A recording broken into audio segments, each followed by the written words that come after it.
Assalamualaikum warahmatullahi wabarakatuh. Alhamdulillah wassalatu wassalamu ala Rasulillah la haula wala quwata illa billah. Pemirsa yang dirahmati Allah, marilah yang pertama kita panjatkan puji syukur kita kepada Allah atas semua pemberian yang kita rasakan, mulai dari bangun tidur sampai tidur kembali, bahkan di dalam tidur, semua adalah pemberian Allah. Kenikmatan ini kita syukuri dengan meyakini bahwa itu pemberian Allah. Lisan kita membacakan tahmid pujian alhamdulillahirabbil alamin, dan badan kita gunakan untuk menggunakan kenikmatan itu di jalan yang Allah ridhoi. Yang kedua, setiap memulai majelis atau doa, kita juga dituntunkan untuk memperbanyak doa untuk Rasulullah. Kita berdoa mudah-mudahan keselamatan, kebahagiaan, kemuliaan, sholawat dan salam selalu Allah berikan kepada Rasulullah Muhammad Sallallahu Alaihi Wasallam. Pemirsa yang dirahmati Allah, agama kita, agama Islam ini adalah agama yang sempurna.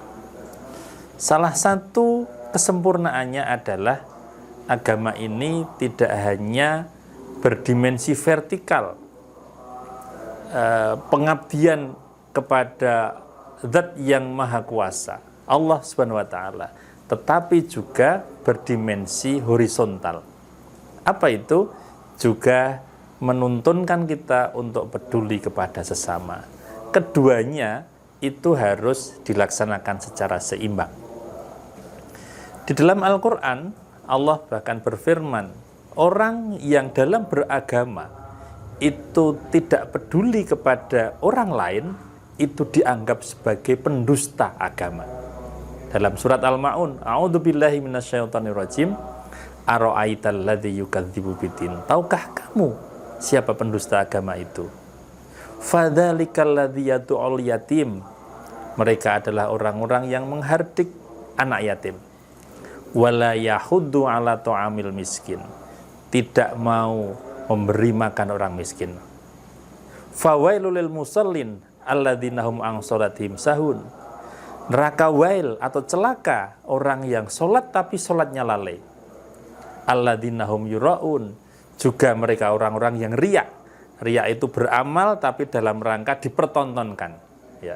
Wa yamna'unal ma'un, dan mereka yang tidak mau menolong dengan sesuatu yang berguna.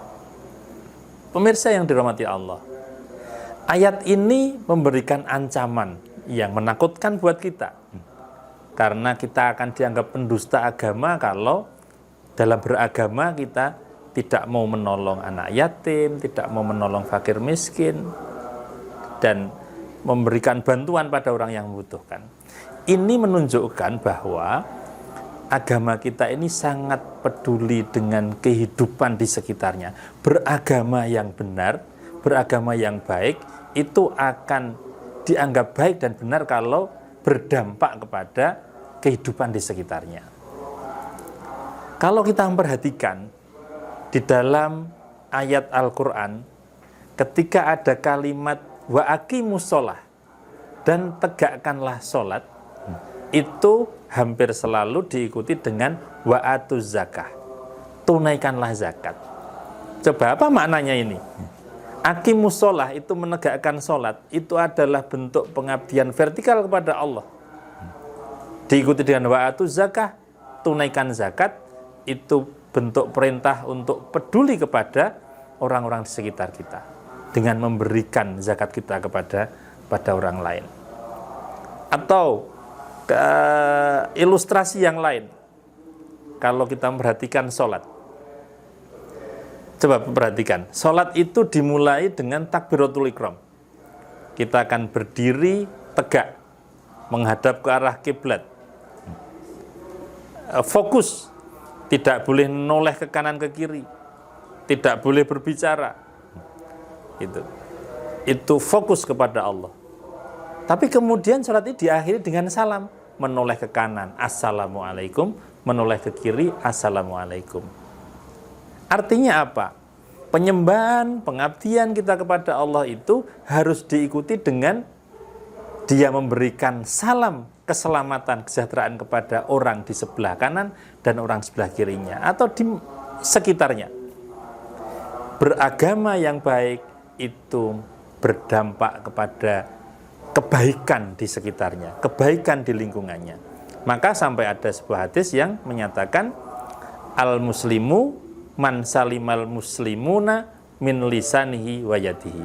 Orang Islam itu adalah orang yang orang lain selamat dari lisan dan tangannya. Artinya apa?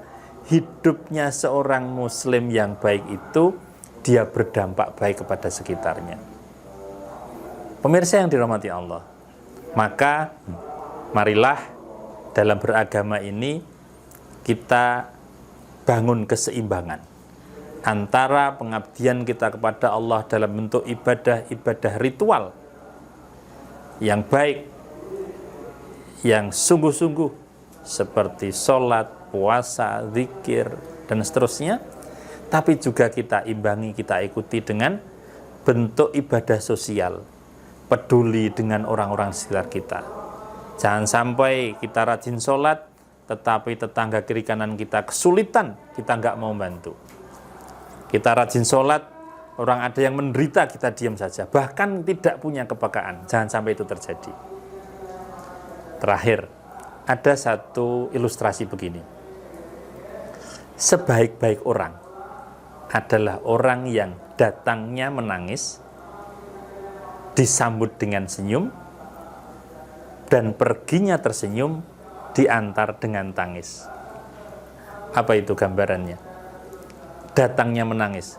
Ketika bayi lahir, oek menangis ya, disambut dengan senyum.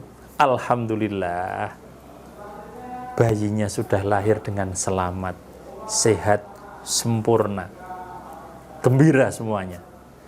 Dan perginya tersenyum. Pada saat dia harus meninggalkan dunia ini, dia tersenyum. Kenapa? Karena Allah sudah menunjukkan tempat yang akan ditempati itu indah dan membahagiakan. Diantar dengan tangis. Orang yang ditinggalkan itu dia sangat kehilangan. Ya Allah, kenapa begitu cepat Engkau panggil dia? Padahal kami masih sangat membutuhkannya. Orang yang demikian itulah yang pasti dia hidupnya, beragamanya berdampak kebaikan bagi orang-orang sekitarnya, dan orang-orang sekitarnya merasa bahagia dengan kehadirannya. Insya Allah, jika kita bisa menjadi muslim yang taat kepada Allah dengan ibadah ritual yang baik, lalu kita juga peduli pada sekitar kita, itulah muslim yang baik, muslim yang akan bahagia di dunia dan akhirat. Demikian yang saya sampaikan, kurang lebihnya mohon maaf. Nasrun minallah fatun qarib wa basyiril mu'minin. Assalamualaikum warahmatullahi wabarakatuh.